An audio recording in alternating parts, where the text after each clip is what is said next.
अपने लहजों में मिठास रखें कि हर एक आपसे मोहब्बत करे और आपके करीब रहे, क्योंकि लहजों की कड़वाहट रिश्तों को और अपनों को दूर कर देती है। आप कितने टूटे हुए हैं, यह कोई बड़ी बात नहीं है। आपने खुद को कितना समेटा हुआ है, यह बहुत बड़ी बात है। इंसानी दिल से सख्त और जालिम कोई शय नहीं, यह तब भी धड़कता है जब इसे मर जाना चाहिए। अगर आप आंखों से बहुत धोखे सह चुके हैं तो दिल से देखना, जानना और परखना शुरू कर दें। मोहब्बत कभी खत्म नहीं होती, हां खामोश जरूर हो जाती है, और जितनी खामोश होती जाती है उतनी ही गहरी होती जाती है।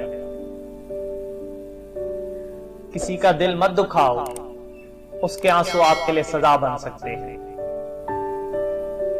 जो तुमसे नहीं हो पा रहा उसको अल्लाह ताला के हवाले कर दो, वो उसी को वसीला बना देगा जो रुकावट बना हुआ है।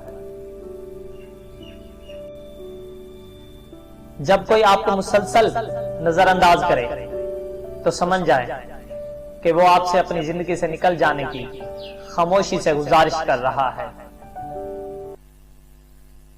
जान निकलने वाली मौत से भी बदतर वो मौत होती है जिसमें मोहब्बत करने वाला इंसान जिंदगी से चला जाए। जिन चीजों को आप देखना नहीं चाहते उनके लिए आप आंखें बंद कर सकते हैं, लेकिन इंसान दिल को कैसे बंद करे उनके लिए जिनको हम महसूस नहीं करना चाहते। जो आंखों को भले लगते हैं वो दिलों के लिए जहर कातिल भी हो सकते हैं। लिहाजा रूह की ग़िज़ा बनाने से पहले अज्जा की जांच जरूर कर लें।